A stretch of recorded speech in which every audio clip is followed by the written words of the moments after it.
biso nyonso likolo totelemi likolo tolingi toyamba le premier orateur telema mama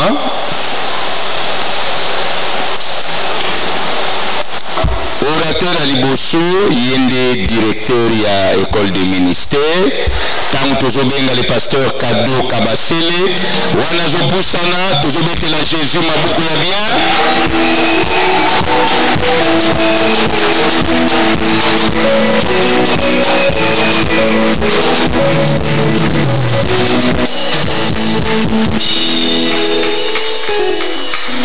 Que Dieu nous bénisse tous. Zamba pambola bino nyonso. Que Dieu nous bénisse tous. Nazali kolobete zamba pambola bino obeta ta maboko te église. Beta maboko koleka voisin. Veuillez vous asseoir. Tokoki na kofanda.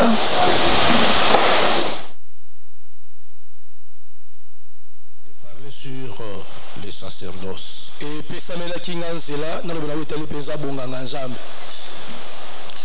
J'étais en train d'expliquer dès le départ comment les choses ont été faites par Dieu.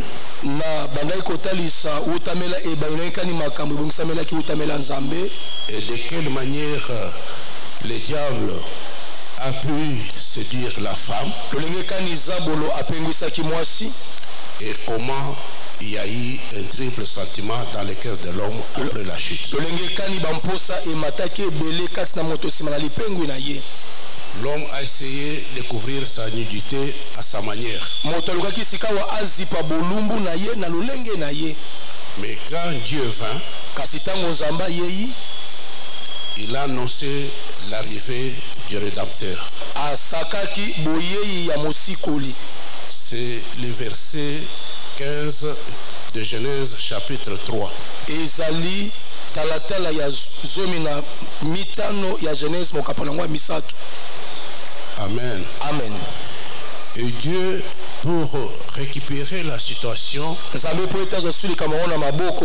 il a mis en place un mécanisme passant par un homme appelé Abraham, à qui il a promis de faire de sa descendance une descendance privilégiée. Cela est dans Genèse chapitre 12 à partir du premier verset.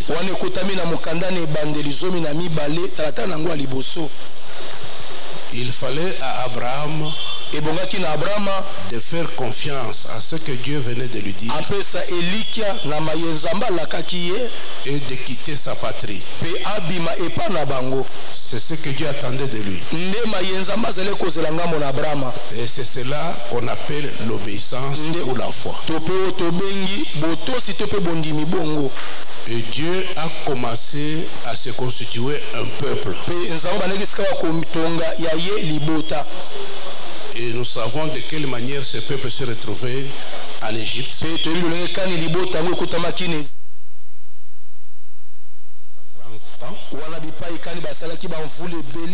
Jusqu'à sortir de l'Égypte,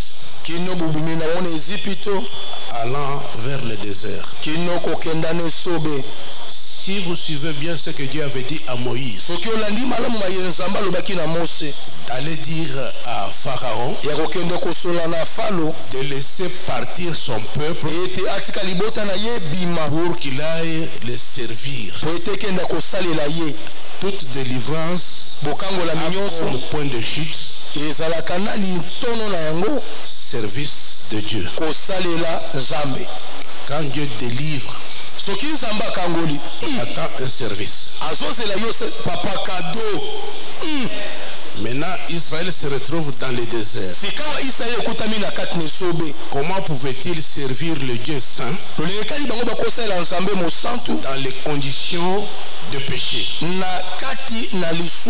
C'est comme ça qu'il a initié ce que nous appelons les sacerdoces. Un jour, dans une conférence,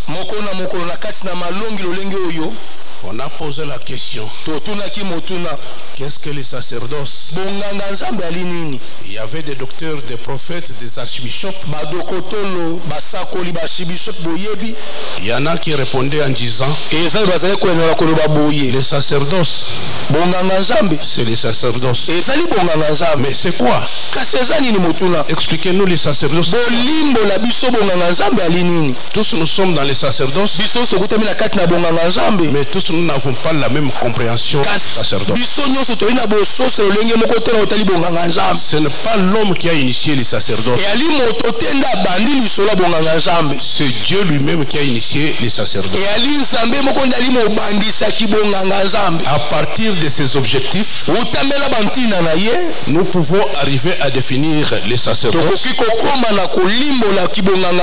comme étant l'ensemble des principes, des ordonnances, des règles qui permettent la cohabitation de Dieu saint avec l'homme pécheur.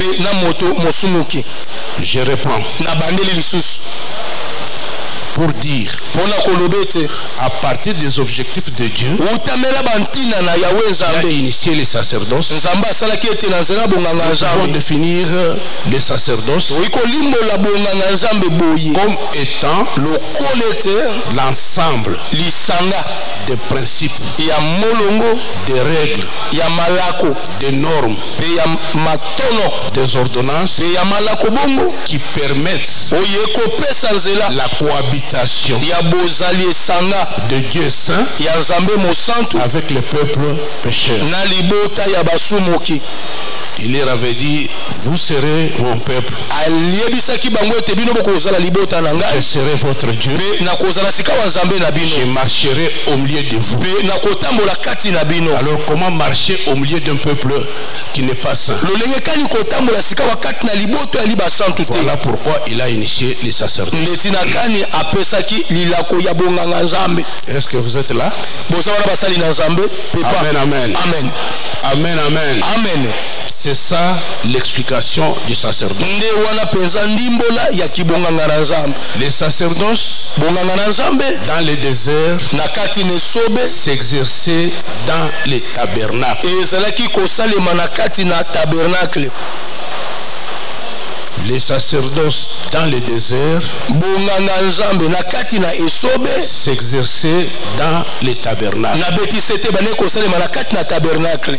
Et lorsqu'ils ont conquis la terre promise, David a commencé à marcher avec l'arche de l'alliance d'une ville à l'autre.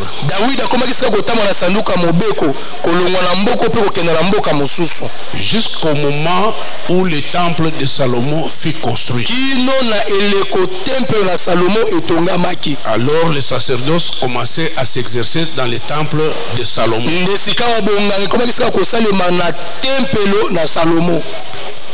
Lorsqu'il y eut la division de Jéroboam avec Roboam, Jéroboam a pris 10 parties, 10 tribus, et Roboam est resté avec 2 tribus. Maintenant, Jéroboam, sachant bien que les enfants d'Israël aiment consulter Dieu dans les temples.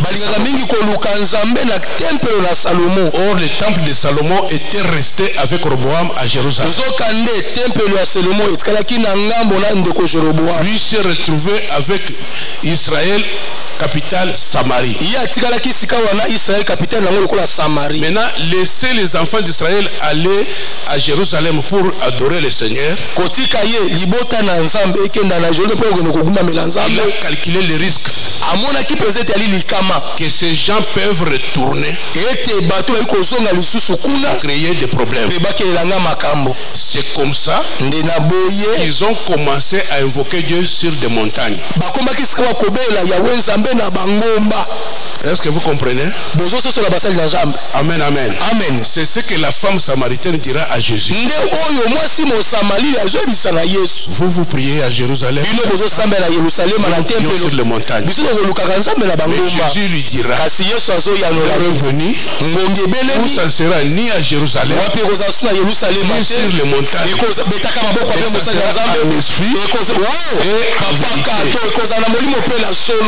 Amen, amen. Amen.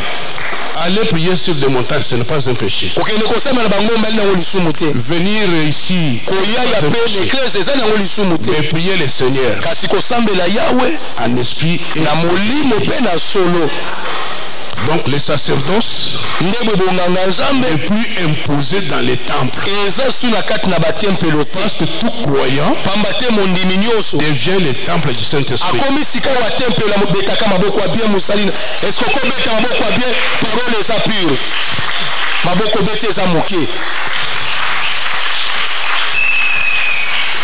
Les sacerdoces avaient 3 socles. Les sacerdoces qui permettaient la cohabitation de Dieu Saint avec le peuple impur avaient 3 socles.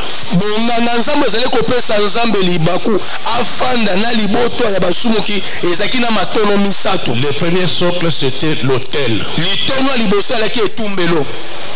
L'autel. Je ne vais pas insister là-dessus. Parce que dans le sujet du pasteur Claude, dans les syllabus, il y a intitulé le tabernacle.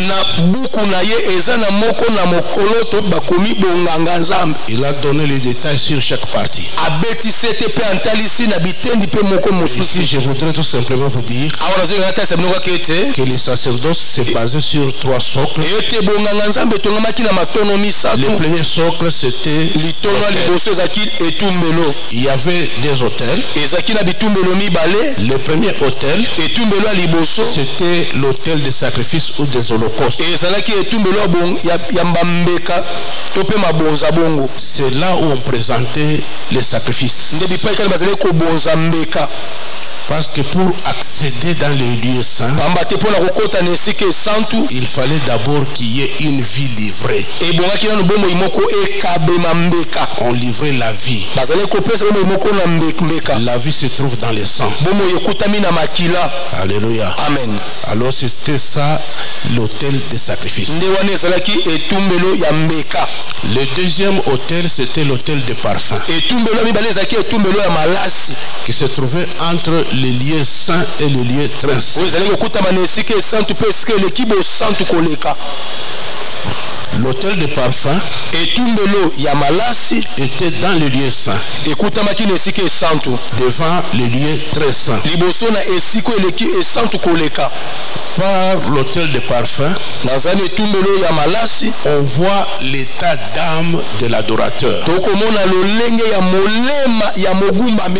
Un adorateur, c'est celui qui s'est purifié, dont l'âme libère la gloire de Dieu, l'adoration.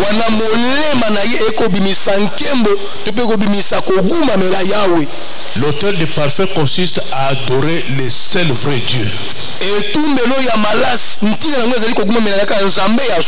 Et nous qui sommes devenus chrétiens, avant d'être des serviteurs de Dieu, nous sommes appelés à offrir nos corps comme un sacrifice vivant, saint et agréable. Nous devons nous offrir nous-mêmes à Dieu, comme Jésus-Christ lui-même s'est offert lui-même, un sacrifice vivant qui dégage l'odeur agréable à Dieu. Qui dit Amen bien. Amen. En dehors de l'autel, on avait le sacrifice. Généralement, on parlait de 5 sacrifices. Tous les 5 sacrifices, c'était l'ombre des choses à venir. Tous les sacrifices préfiguraient les sacrifices suprêmes de Jésus-Christ. Maintenant, les sacrifices dont je vais parler maintenant, c'était les sacrifices annuels. Chaque année, on faisait l'expiation de péché d'Israël. Les souverains sacrificateurs devaient d'abord offrir un sacrifice pour ses propres péchés. Après, on a mené 2 boucs. Un bouc est appelé bouc pour l'Éternel. On l'appelait aussi le bouc pour le peuple. On l'appelait aussi le bouc d'expiation. Ce bouc était gorgé. Le sang servait d'expiation. Il y avait un deuxième bouc qu'on appelait bouc pour Azazel. Azazel serait, je dis bien serait, un démon géant qui habiterait un désert là à Cana. Alors, quand on prenait le bouc, le deuxième bouc qu'on appelait bouc pour Azazel, les souverains sacrificateurs posaient ce deux mains sur la tête de ce bouc. C'est-à-dire, ils transféraient les péchés de tout un peuple vers cet animal.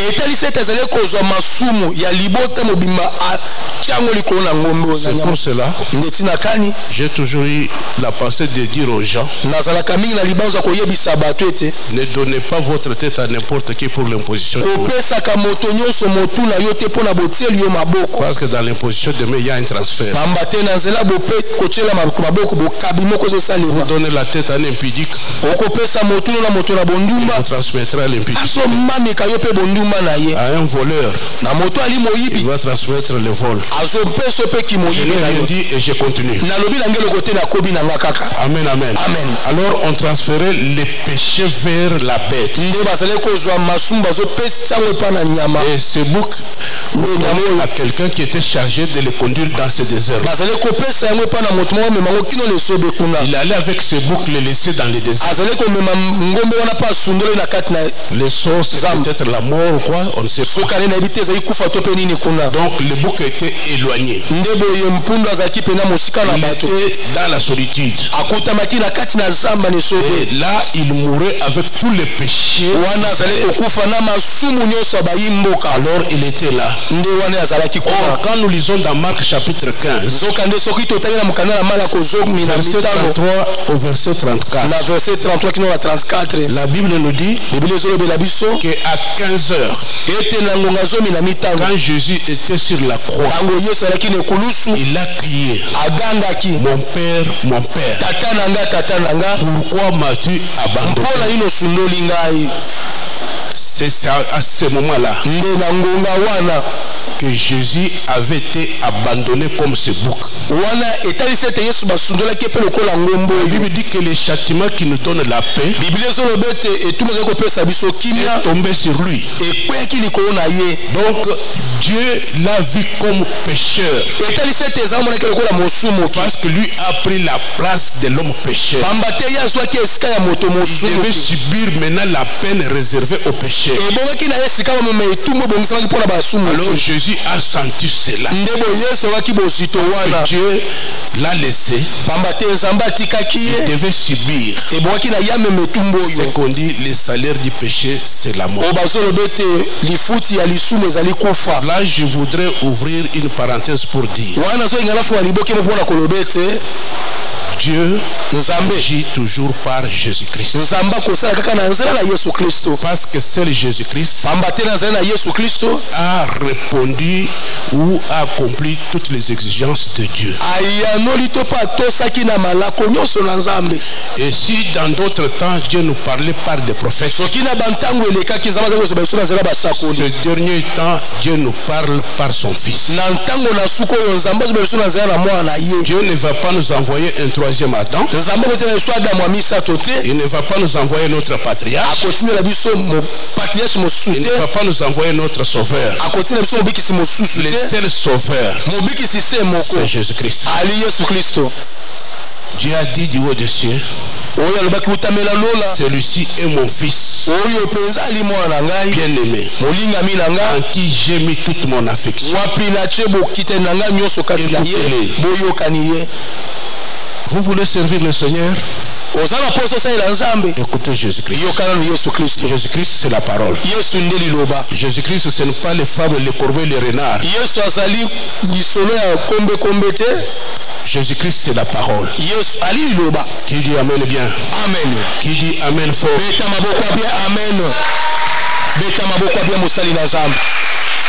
La Bible dit dans Ésaïe chapitre 53 verset 6, l'Éternel a fait retomber sur lui l'iniquité de nous tous.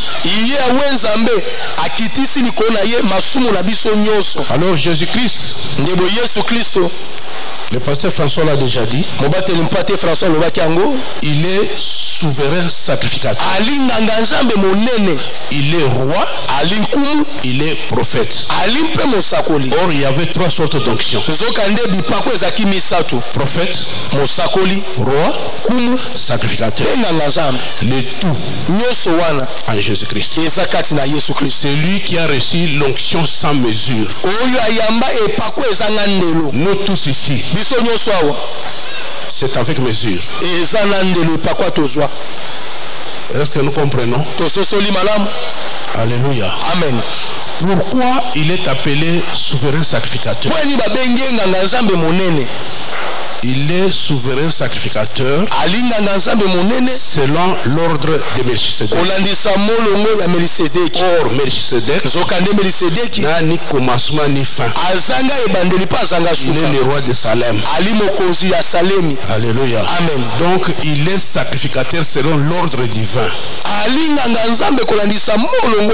Cet ordre divin s'était manifesté au travers de tous les prophètes. Ils ont annoncé l'arrivée du Messie. Alléluia. Amen. Et quand Jacob dans Genèse chapitre 49, parlant à Judas, il dit ceci: le sceptre du pouvoir ne s'éloignera jamais de ta maison jusqu'à ce que vienne le Shiloh et que le peuple lui obéisse. Le Shiloh vient de la tribu de Juda.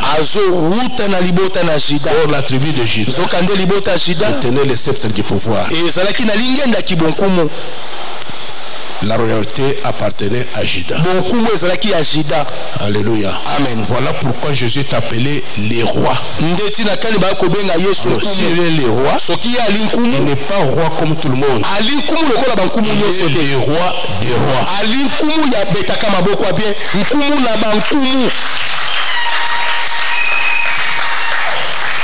Nous avons un privilège d'être choisis par le roi des rois. C'est par la grâce que nous sommes devenus chrétiens et puis serviteurs et servantes de Dieu. Nous devons faire en sorte que Christ reste le seul maître et le seul patron de l'église.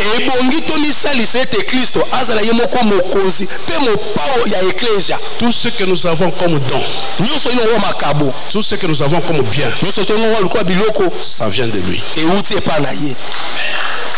Alléluia. Amen. Même si la Bible dit que nous avons droit au double honneur, que cela ne nous pousse pas à voir l'honneur à nous mettre au-dessus de celui qui est le roi des rois.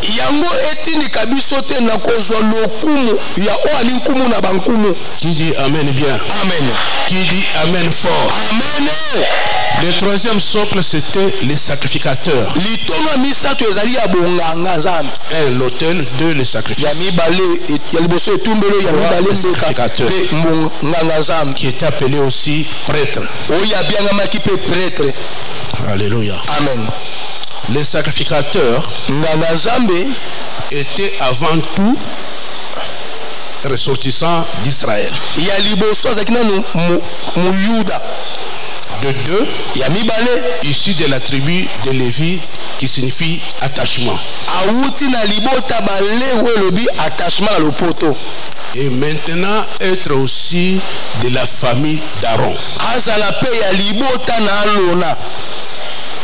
Aaron lui-même était désigné souverain sacrificateur. Et ses fils sans défaut corporel étaient des sacrificateurs. Et ces sacerdoces allaient du père au fils. C'était ça la caractéristique de ces royaumes ou de ces sacrifices. C'est pour cela que ces sacerdoces est appelé héréditaire. Alléluia. Amen. Alléluia. Amen. Mais Jésus-Christ n'est pas issu de la tribu de Lévi, mais lui est issu de la tribu de Juda. Donc la Bible dit que dans Hébreux chapitre 7 que les sacerdoces étant changés, il y a nécessairement changement de loi. Nous ne sommes plus régis par les lois qui régissaient les sacerdoces lévitiques ou aaroniques.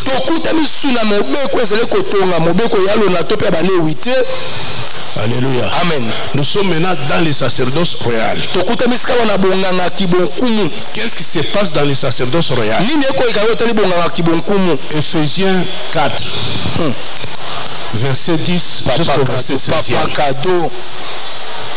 Vous y êtes? Dans les sacerdoces royales, Jésus-Christ est entré avec son propre sang. Il est mort selon les Écritures. Un sacrificateur différent du sacerdoce lévitique. Il n'a pas commis de péché. Il s'offre lui-même. Et le troisième jour, il est ressuscité d'entre les morts. La Bible dit que celui qui est descendu, c'est encore lui qui est monté. Et en montant, qu'est-ce qu'il a fait? Il a fait des dons aux hommes. Alléluia. Amen. Il a donné les uns comme, les autres comme, enfin comme. Si on dit que celui-ci parle comme voici l'homme, est-ce qu'il est voici l'homme? Voici l'homme est authentique. Celui qui parle comme lui, c'est une copie. Alors si on dit qu'il a donné les uns comme, apôtre, qui est apôtre? C'est Jésus-Christ, l'envoyé du Père. Alléluia. Amen. Il a donné les uns comme apôtres. Lui-même reste authentique. Et original. Les autres comme évangélistes. Les autres comme prophètes. Comme pasteurs. Comme docteurs. Mais lui, il reste authentique. Alors, le soubassement de comme c'est quoi? Les ministères de la parole. Nous avons reçu les différentes grâces pour les ministères de la parole. pour servir de témoignage à la parole. Or, la parole était au commencement. La parole a été faite chair. Elle a habité parmi nous. Donc, nous sommes dans le ministère de la parole, c'est-à-dire Jésus-Christ. Celui qui nous a accordé de grâce pour exercer son ministère. C'est pour cela que l'apôtre Pierre l'appelle lui-même Pierre vivante. Nous aussi comme des pierres vivantes. C'est-à-dire la pierre vivante qui est Jésus-Christ. Il communique sa vie pour devenir aussi vivant pour exercer son ministère. D'où il n'y a pas sujet d'être orgueilleux. Parce qu'il m'a fait comme celui qui est le véritable. Alléluia. Amen. Alléluia. Amen. Qui dit Amen très bien? Amen. Qui peut acclamer le Seigneur?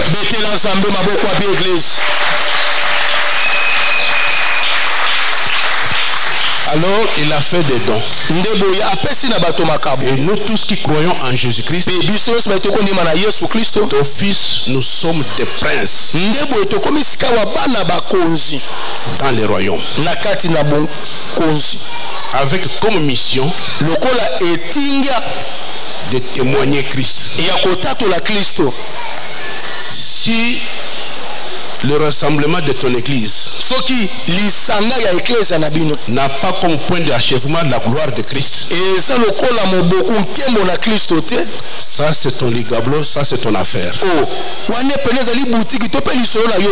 Tu vas te fatiguer et tu vas abandonner. Même si tu as des personnes, que Christ soit dedans. C'est ça l'église.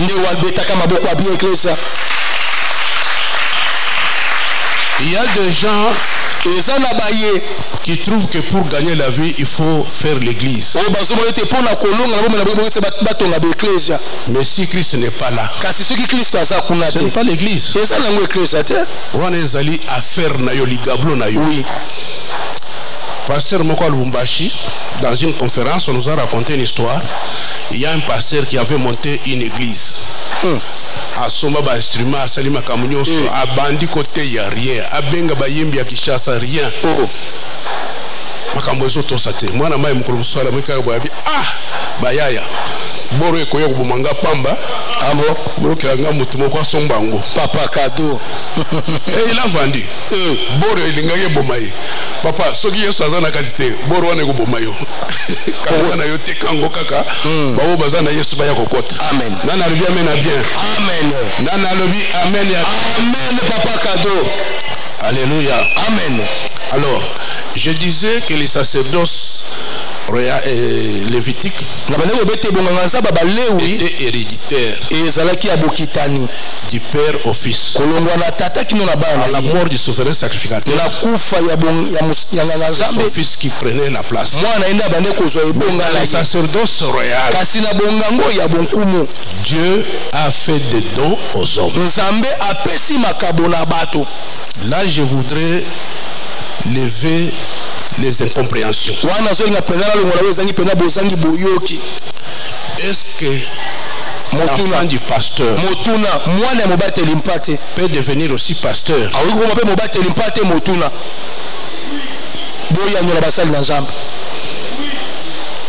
Ne répondez pas oui seulement.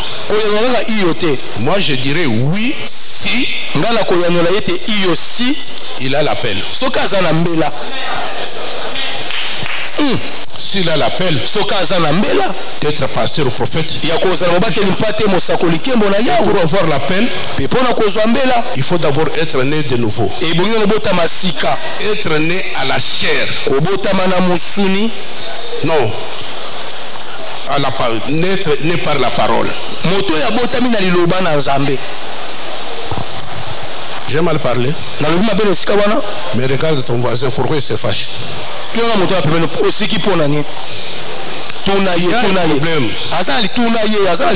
Si un commerçant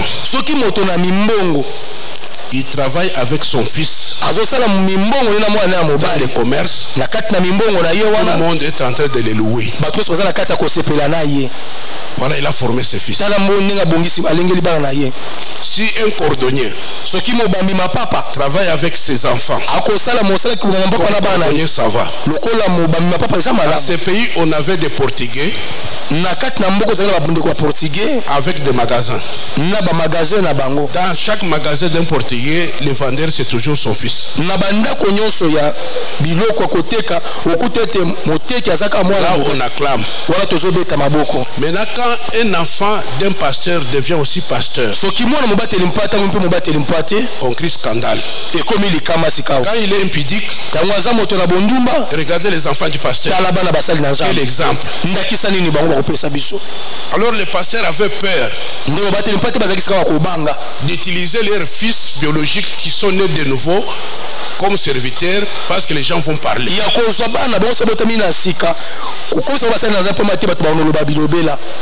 Que je vous dise quelque chose. Vous voyez tous les frères que nous utilisons dans nos églises. Leur vie est médiocre. Beaucoup ne se comportent pas très bien. Mais parce que vous avez votre fils dans la maison, vous savez comment il se comporte, comment il volait la nourriture dans la cassette. Même s'il prêche très bien, tu vas toujours le regarder à ses défauts.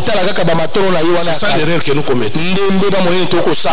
Nous nous comportons comme Jacob, le père biologique, qui maudissait Ruben son fils. J'aimerais que nous puissions nous comporter comme Moïse, père spirituel. Là où Jacob avait maudit, Moïse a dit que Ruben vive. Amen, amen. Ce qu'il faut condamner, c'est fabriquer ses enfants pour qu'ils deviennent des serviteurs. Ça ne doit pas passer. Alléluia. Amen. Il faut travailler de manière que nos enfants deviennent d'abord des enfants de Dieu. Et que Dieu leur fasse aussi grâce d'être appelés au ministère. Et s'ils sont appelés au ministère, il n'y a aucun handicap qui s'exerce le ministère. J'ai mal parlé. Le problème que nous n'acceptons pas, que moi je n'accepte pas, c'est moi que j'utilise j'ai un enfant qui n'aime même pas Dieu, qui ne vient pas à l'église. Demain je le prends, il va prêcher. Qu'est-ce qu'il va prêcher? Il va communiquer l'amour aux enfants de Dieu. Alléluia. Amen. Alléluia. Amen. Alléluia. Amen. Dans les sacerdoces royales, l'homme ne peut recevoir que ce qui lui a été donné du ciel. Si c'est mon fils, gloire à Dieu, je ne peux pas le bloquer. Est-ce que vous êtes là?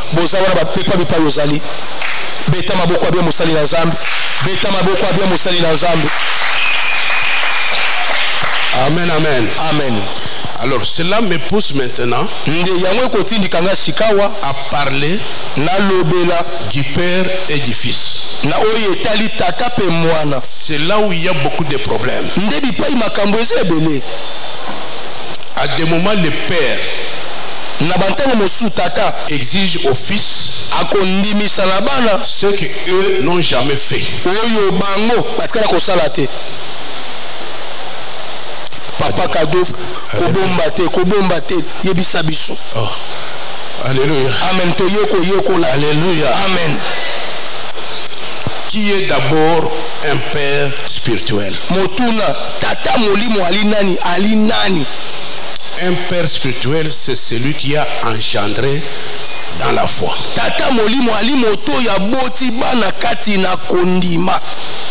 Actuellement, les gens coptent des pères spirituels.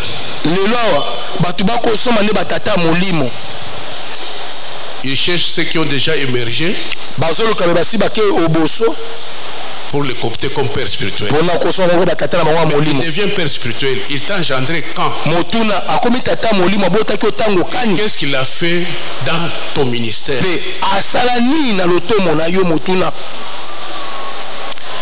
Abraham a dit je m'en vais sans enfant. Celui qui sera mon héritier, Eliezer de Damas. Ne sois pas Eliezer de Damas dans la maison d'Abraham. Papa cadeau, c'est-à-dire papa cadeau. Moi, mon père est déjà décédé. Femme spirituelle, biologique. Quand je suis allé à l'identification pour l'enrôlement, on m'a donné le formulaire. Je vis quelque part mon nom, et puis on a écrit le nom de ton père. Quoi qu'il soit déjà mort, j'ai écrit son nom. Papa cadeau. Même s'il est devenu fou, il est toujours ton père. Parce que c'est lui qui t'a engendré. Un père, ce n'est pas celui qui ramasse les gens sur la rue. Non, c'est celui qui a engendré. La deuxième des choses pour être père spirituel, après avoir engendré, c'est celui qui t'a formé.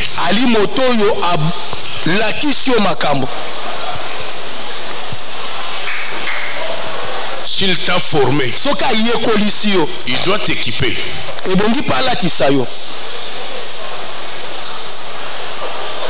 S'il t'a équipé, il doit te responsabiliser.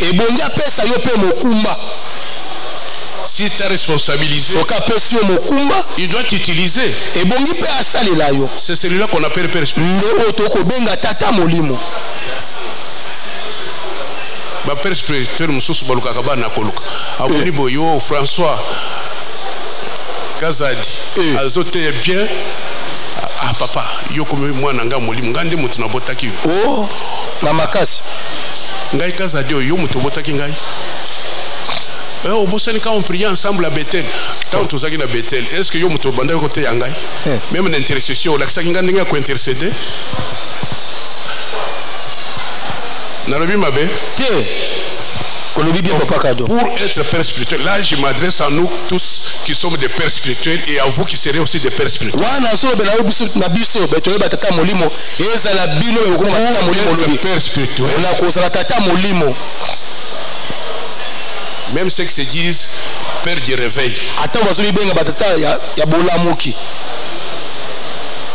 quel est le réveil que vous avez engendré?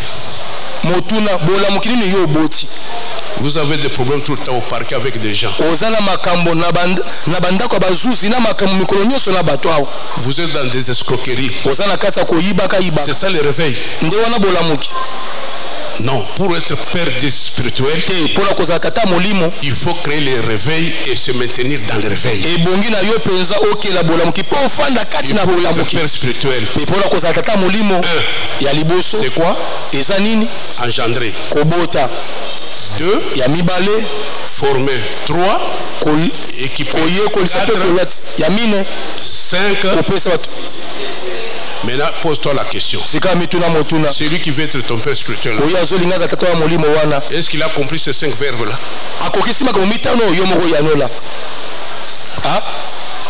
Alléluia. Amen. Alléluia. Amen.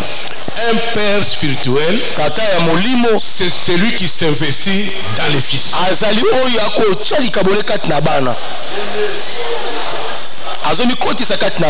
Il faut s'investir dans les fils. Quand Dieu dit celui-ci est mon fils bien-aimé en qui j'ai mis toute mon affection, c'est-à-dire en lui je me suis investi. C'est comme ça que Jésus dira celui qui m'a vu a vu qui? Mon fils, mon père. il faut s'investir dans les fils. La Bible dit que le Père a remis toutes choses entre les mains des fils.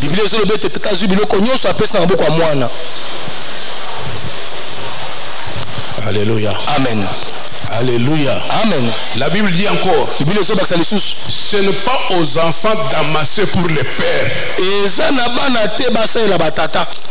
C'est plutôt au Père d'amasser pour les.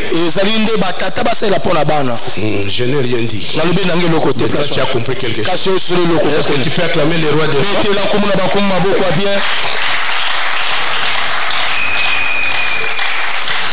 Le Père doit d'abord chercher la nourriture pour les fils.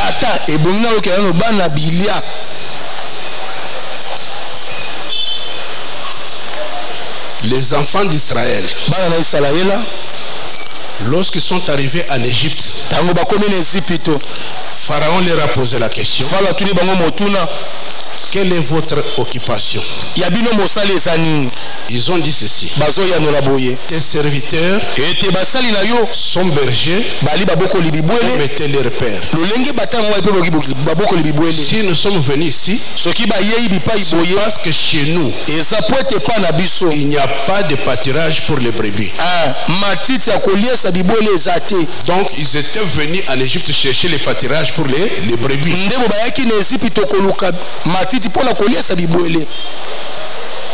Un père, c'est celui qui cherche les pâturages pour les brebis.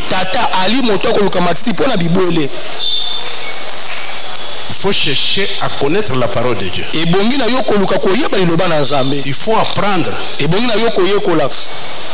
Il faut tout faire pour avoir un niveau qui suffit pour transmettre au fils. Les fils spirituels, on les forme avec la parole de Dieu, non avec l'expérience.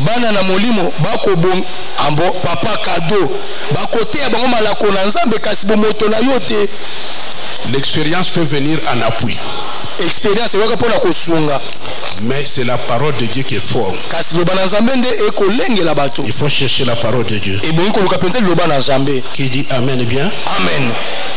Il faut connaître la Bible et la parole de Dieu. On est père.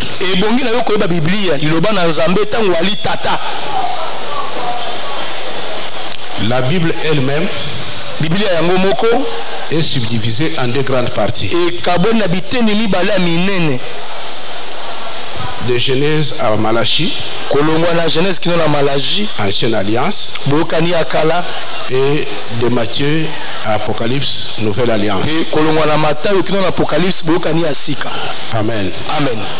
Elle est subdivisée aussi en 5 parties. La première partie, c'est de Genèse à Malachie. Dans cette première partie,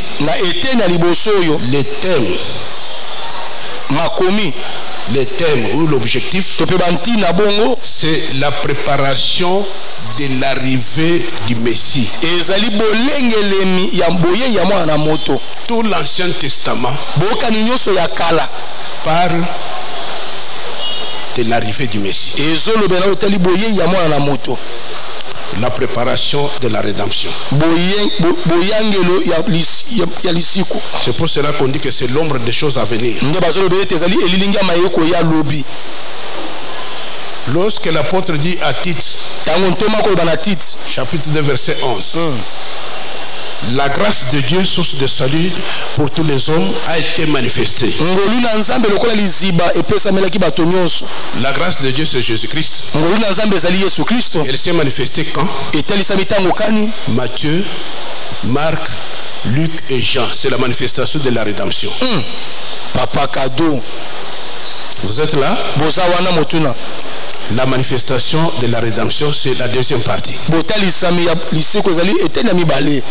Je ne vais pas dire que dans les 4 évangiles, je parle des 4 auteurs des évangiles. Matthieu, Marc, Luc et Jean. C'est ça ce qu'on appelle la manifestation de la rédemption. C'est là où nous voyons la naissance de Jésus, la passion de Jésus, la mort, la résurrection. C'est ça la manifestation de la grâce de Dieu. La grâce est venue par Moïse. La loi est venue par Moïse. La grâce et la vérité par Jésus-Christ. La troisième partie, c'est Actes des Apôtres. L'expansion de la rédemption. Nous voyons la rédemption quitter Jérusalem, aller dans d'autres contrées jusqu'à Rome. C'est ça l'expansion de la rédemption. C'est ça l'accomplissement même de Actes chapitre 1 verset 8. Amen, amen. À partir de Romains jusqu'à Gide, nous voyons l'explication de la rédemption. On est en train de nous expliquer ce qu'est la rédemption. C'est là même on nous explique la manière de servir le Seigneur. L'éthique et la déontologie. Que Dieu te bénisse.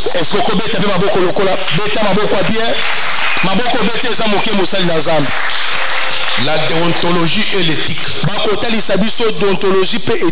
C'est à partir de la quatrième partie, à partir on nous explique ce qu'est la rédemption. Comment nous pouvons être sauvés. On nous explique même la doctrine. L'éthique et la déontologie. Paul dit à Timothée qu'il sache comment se conduire dans l'église, la maison de Dieu, qui est la colonne et l'appui et la vérité.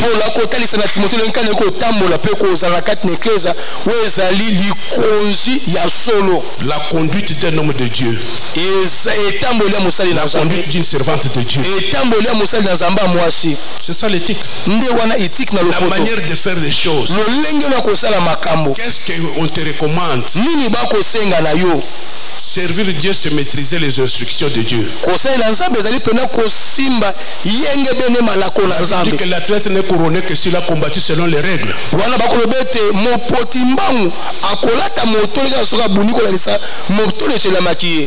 Je disais lors de ma première intervention, ne copiez pas tout ce qui se passe à la télévision. Il y a des pères qui sont encore des pères mais qui ne sont plus des repères. Papa Cadeau.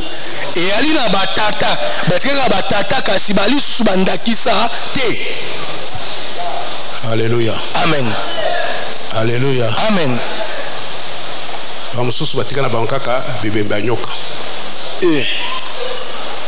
Papa Cadeau. Soyez des gâteaux retournés. Oui. Ne soyez pas dans l'église non retournés. C'est-à-dire quoi? Pour être sacrificateur, il fallait avoir un caleçon jusqu'au genou pour couvrir la nudité. Cela veut dire, quoi que sacrificateur, tu as la nudité. Ah bon? Oui. Mais il faut couvrir cette nudité-là. En tant que sacrificateur, il était interdit de monter par les gradins. De peur que les gens voient ta nudité. Mais aujourd'hui, ce que nous serviteurs nous faisons, il y en a même qui disent, nous sommes dans l'état de la grâce. La grâce de Dieu nous enseigne à renoncer à l'impiété, à exposer notre nudité.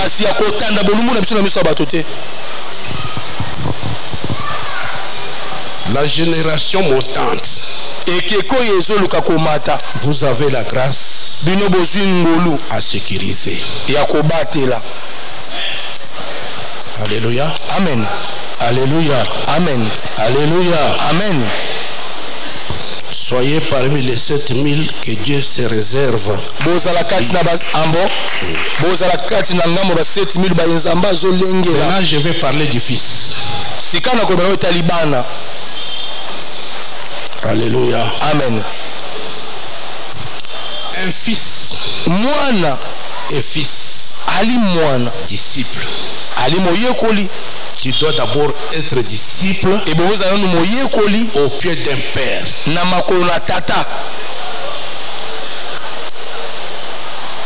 Alléluia. Amen. C'est auprès du père que tu dois apprendre. C'est auprès du père que tu dois connaître Dieu. C'est auprès du père que tu dois découvrir la manière dont Dieu fonctionne. Samuel était consacré par sa mère. Mais il est resté au pied d'Élie. Quand Dieu l'appelait, lui allait répondre chez Élie. 3 fois. Alors Élie a compris. C'est Dieu qui appelle ses fils. J'ouvre les parenthèses pour dire un père doit être à l'écoute du Saint-Esprit pour discerner. C'est là que Dieu lui envoie. Et reconnaître les différentes grâces que Dieu envoie dans l'église.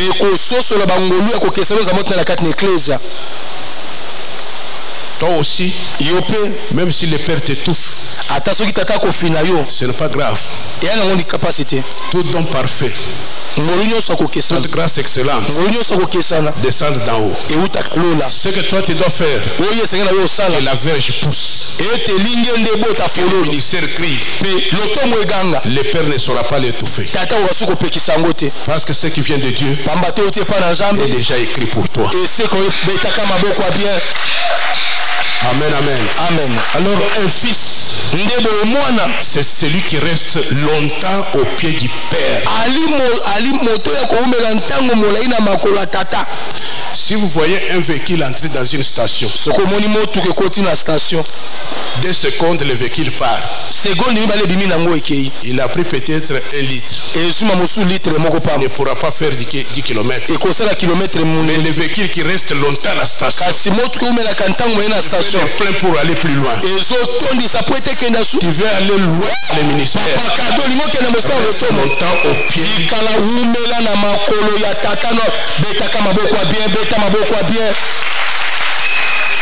Dieu travaille avec le temps. Si c'est le temps de rester au pied du Père, reste auprès du Père. Même si Dieu t'utilise plus que le Père, sois toujours là à ton poste. Ne combat jamais ton Père. Ne cherche pas à l'égaler. Même s'il dit le maire, à la place de la mère, c'est ton Père. Reste à ses côtés. Papa, c'est que Dieu a marqué le temps pour toi. Élisée avait reçu l'onction des prophètes. Il était encore jeune. Il est resté au pied d'Élie. Et la Bible, lorsqu'on cherche un prophète, on présente Élisée. Il y a ici Élisée, le verseur d'eau. Le verseur d'eau sur les mains d'Élie. Quand les Hébreux disent les verseurs d'eau, c'est-à-dire les serviteurs domestiques, avec l'onction du prophète, domestique d'Élie. Papa Cadeau, pardon. Fongo la place sur la pardon. Alléluia. Papa Cadeau, fongo la place sur la pardon. Reste au pied. Avec ton onction là, dans le temps de Dieu. Papa Cadeau, voici l'on peut te laisser assumer l'intérim. Pendant qu'il te laisse l'intérim, les gens doublent Les gens doublent. Tu commences à te dire, oui. Tu travailles avec son onction. Lorsque tu te retires, son onction la reste. Toi tu pars. Ah, j'ai dit quelque chose. Si ce n'est pas le temps de Dieu, ah, alléluia. Papa cadeau. Alléluia. Amen.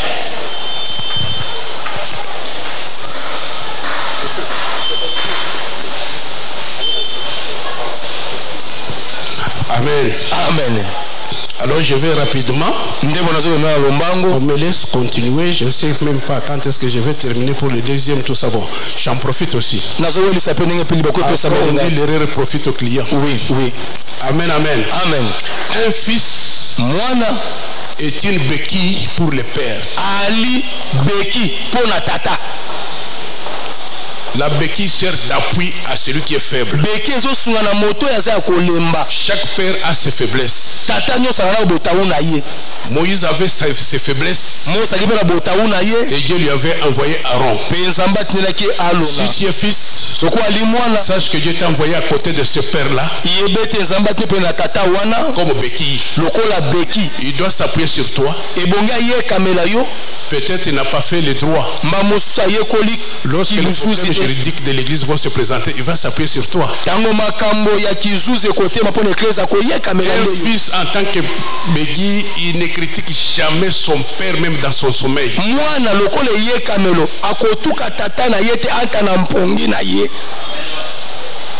Vous avez compris? Même mensonge. Tout comme aussi un père ne maudit jamais son fils. Dieu n'avait pas maudit Abraham. Noé n'avait pas maudit Cham. Il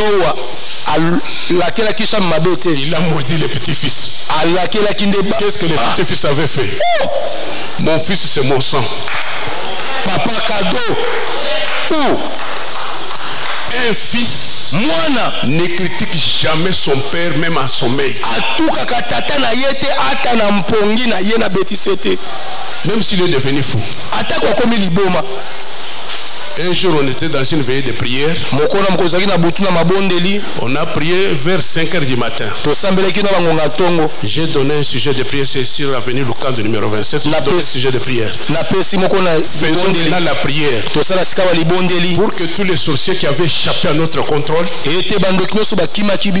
tombent au moment du retour. À 5h10. Na 5h10. Pendant que nous sortions de Lucando numéro 27. On a vu les mamans battre qui a mapa et les gens qui sortaient très tôt le matin attroupés quelque part. Quoi? Nini? Oh papa Oyo a couillé le collet à toiture. Presque nu. Alors pendant que les gens voulaient même les fouetter, le papa avait perdu même les parler. Il ne savait plus parler. Nous avons vu deux garçons venir. Ils ont fait sortir les gens qui étaient là. Ils ont transporté ce monsieur là. Ils ont commencé à dire à ces plus vieux, Papa, yo makambo soni boy, makambo to yibisa yote. Entre-temps, papa na bango. Est-ce que bayo qui sont pour nous memaye? Te na kindoki na ye. Naribi mabe. Bien makashi. Est-ce que naribi mabe? Te. Obi ba jeune mingi ba mataka na ministère te pourquoi? Soki ba bengi réunion, papa zor ba makam. Attaque fait sur le plan doctrinal, yo tomboli musa. Ce n'est pas comme ça, papa, na konyata yo na botine. Oh, na konyata na botine. Quand vous Satan linga qui a tombé, ange de lumière, les hommes sakinin, attaqué na botine. Kosala kererte na papa. Papa cadeau. Zala à son service. Amen. Mais botine a combien de crampons? Alléluia. Amen. Alléluia. Amen. Et puis botine a papa zakana crampons. Ah bon? Yama bendo wana. Kia nyati. Attends les langues. Ah Jaco kitate. Alléluia. Amen. Parce que ton ministère passe par lui. Un fils, c'est aussi un sacrifice pour le père. Soit un sacrifice pour ton père. Vous voyez ici. Voici l'homme est occupé. Voici le mazana mosala. Et les choses marchent. Kasi makambo eko tambola. Ce n'est pas parce que moi je suis directeur. Ezate ponga nazali directeur. Parce que ses fils sont là. Pamba te po bana ne bali wana. Ils font tout. Bako sala manso. Ils se privent de sommeil. Mamusu ba kompur ki mamponge du père s'accomplisse. Un fils c'est un sacrifice. Mwana alimbeka pour l'accomplissement de la vision de son père. Bona boko kisami ya imoni seli atata na l'exemple d'Isaac. Tozana ndakisa ya Isaac. Il transporte les bois et les feux et tout. Amemi koni moto pe bambeli nyonso. Il arrive sur le mont Morija. Bakomi na ngoma Morija. Son papa qui était plus vieux. Tata nozaki mobange. Il le ligote. Akangi singa. Or Isaac savait bien qu'il n'avait pas l'Holocauste pour est-ce qu'il ne pouvait pas fuir? Il s'est laissé ligoter. Parce qu'il savait que la bénédiction du Père passe par des sacrifices. Soit être son sacrifice, la mission sera accomplie. Alléluia. Amen. Alléluia. Amen. Jésus lui-même, sacrifice pour la vision de son Père. Il dit, tu m'as fait un corps. Je viens dans un rouleau pour faire ta volonté. Je suis un sacrifice pour que ta vision s'accomplisse. Même si Dieu t'a parlé que tu seras ceci ou cela, tant que tu sers dans cette église, tu ne sers pas Dieu. Tu sers, voici l'homme. Moïse, serviteur de l'Éternel. Josué, serviteur de Moïse. Papa cadeau. Amen, amen. Amen. Amen, amen. Amen. David avait des hommes qu'on appelait des vaillants hommes de David. Un jour, il a eu soif de boire de l'eau qui était à la porte gardée par les Philistins. Il a exprimé son besoin. Ces hommes se sont levés au péril de leur vie. Ils ont amené de l'eau. Ils ont donné à David. C'était des sacrifices. David n'a pas bu cette eau-là. Il a compris que ces gens, pour avoir cette eau, pouvaient passer par la mort. Un fils, c'est un sacrifice pour le père. Un fils, c'est aussi une flèche. Là où le père ne peut pas arriver, il peut envoyer le fils. Un fils sécurise le père. Est-ce que vous êtes là? Alléluia. Amen. Un fils sécurise le père. Il y avait un vaillant qu'on appelait Abishai. Lorsque David est sorti en guerre contre les Philistins, il y avait un Philistin qui calculait comment lancer la flèche sur David. Abishai a compris. Il a tout fait pour neutraliser. Il a sauvé David. Et puis les vaillants ont dit à David, à partir d'aujourd'hui, toi tu n'iras plus avec nous à la guerre. Parce que si on te tue, toi, la lampe va s'éteindre en Israël. Que je vous explique quelque chose.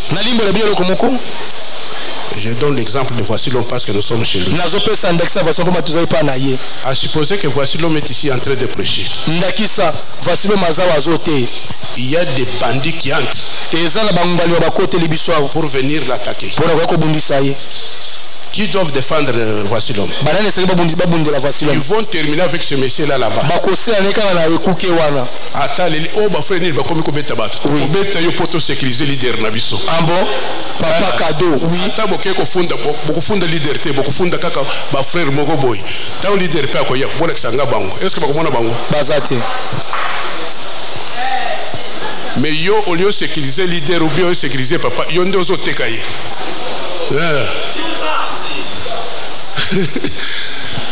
Ok, que Dieu soit loué. Est-ce que nous pouvons acclamer le Seigneur?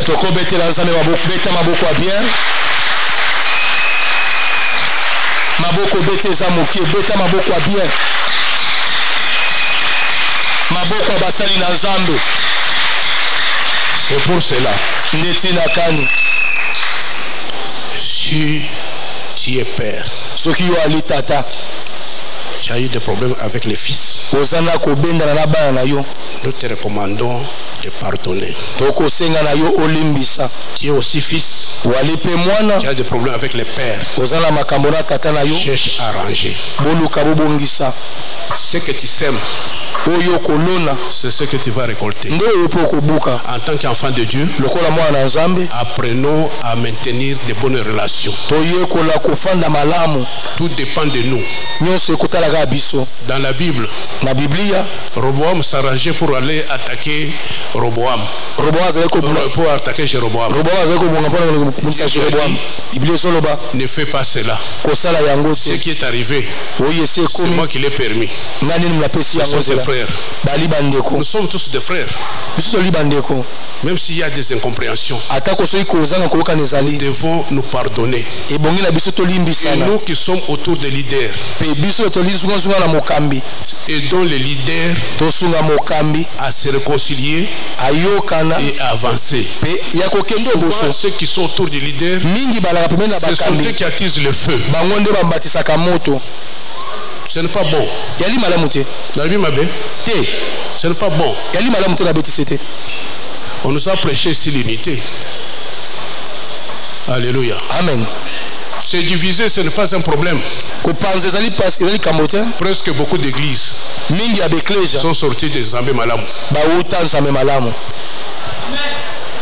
Yo pe ceux qui ont longué une église. Ceux qui ont longué église. Ils allaient soumettre. Mais le cas kozala en bon terme. Oui. Alléluia. Amen. Vous qui êtes aux côtés des leaders, ne portez pas la charge inutile sur vous. Heureux ceux qui ont le cœur pur, car ils verront le Seigneur. Ça, je l'ai dit, c'est moi qui parle, ce n'est pas dans mon enseignement. J'ai déjà terminé avec mon enseignement. C'est un conseil gratuit. Il n'est pas bon qu'un homme de Dieu soit en séparation avec sa femme à la maison, tout le temps de bagarres, des problèmes avec des voisins. Nous sommes appelés à être une ville bâtie sur la montagne.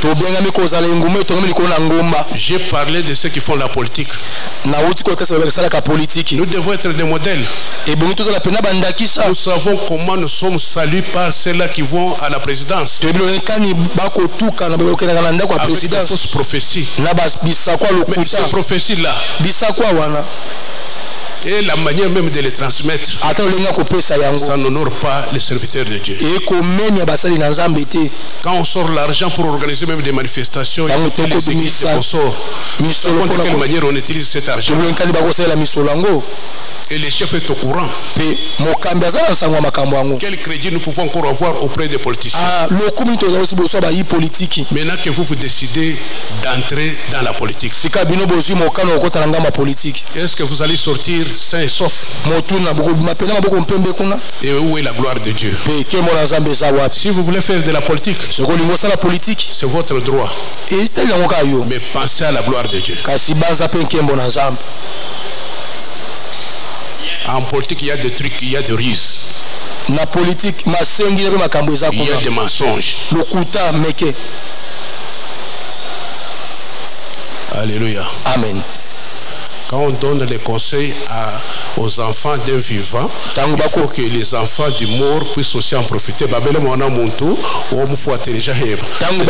quand on fait ce conseil, papa zo pesa bana na ye conseil, soki yo zali papa si akufa, ofani wana ozo profiter pe na conseil wana.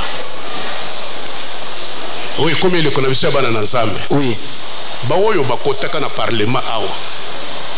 Et le konini ba changeaki. Babi makandenge nini. Lelo bozo kosebiso partout. To sali association na biso ezali a politique. Photo ya président Nassim pour soutenir le président. C'est ça politique. Non, nous sommes libres de choisir n'importe qui. Si nous sommes dans l'église, parlons Jésus-Christ. Amen. Tu veux faire la politique, zala na molende ikampiko pote obima propre, okote propre obima pe propre. Et qu'on aurait Nzambe. Yango tozo senga na bandeko basaka politique qui est Esaü ateka droit de naissance pour na soupe. Mingi bazo koye kuna pona mbongo. Na présidence. Bazo fundana. Calculer mutu azo respecter yo, PDG azo respecter yo. O mutu nazami baya ko bondela pona bureau. Bengalanga kingandi boya na iko bondela. Ya azo respecter ko za pasteur. O ya tanga na ibiki aza pasteur. Yo yebise wana wana zana ngoyate. Siko mutu wana akupe so crédit nini. Parce qu'il y a poni ba pasteur a désigné que bengalanga tel pasteur. Yo bandi ko détruire liboso na ye. C'est que na yo pe ozali moins sérieux. To garder identité na biso ya basali na Nzambe. Amen. Même si vous arrivez d'entrer en politique, attention que c'est le comporter. Soit glorifié. Dieu nous bénisse tous. Beta maboko ya bien. Baninga nyonso bazobeta kaka yo.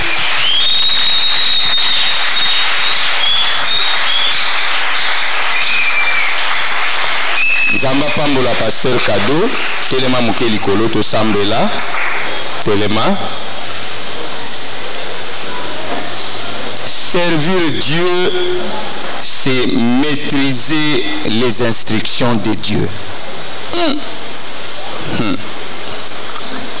Akambo ezobimao. Gloire au Seigneur. Telema mama, telema to sambela.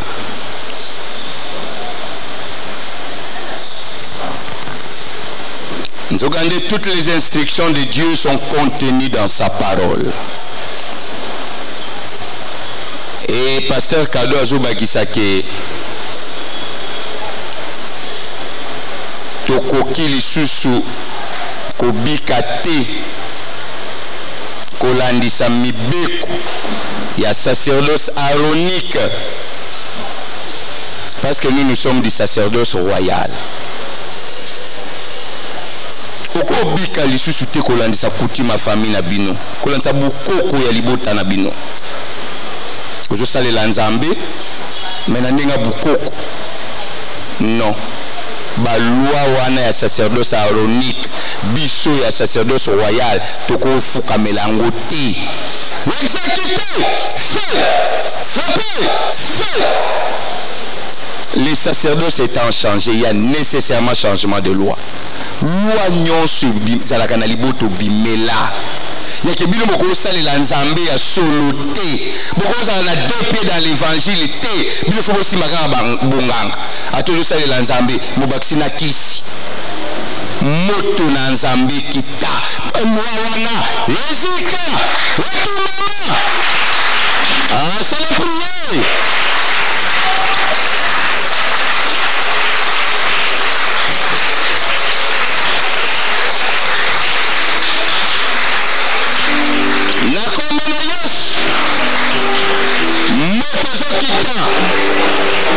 Nyonso ya loi ya libota na ngai, nyonso ya tradition, nyonso ya coutume.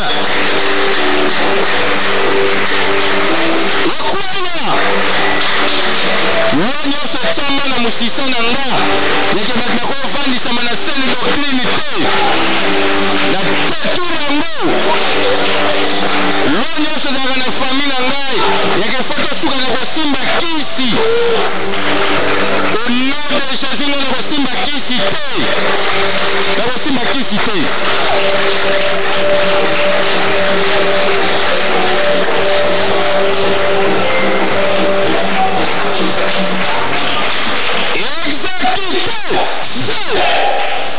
Pasteur Kado alobi ke Yesu na sacerdoce royal Yesu akotaki na makila na ye moko makila na ye moko pona nini parce que makila ya bato depuis Adam depuis chute ezalaki déjà entaché ezalaki déjà akobebisama eko opesa lobiko te.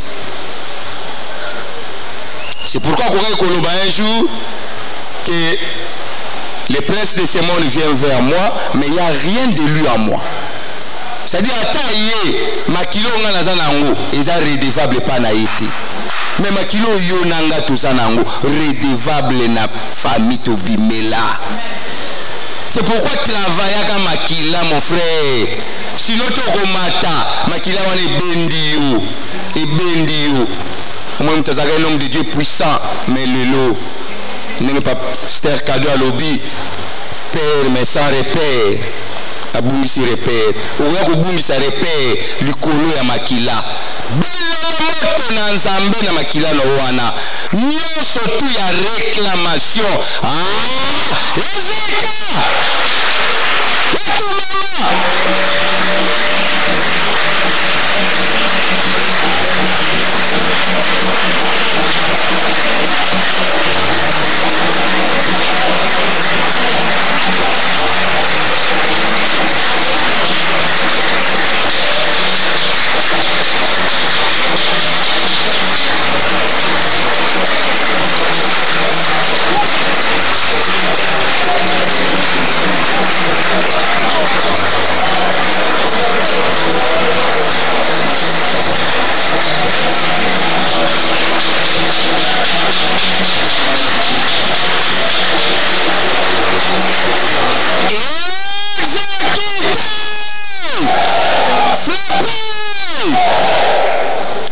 Un fils est un sacrifice pour l'accomplissement de la vision du Père.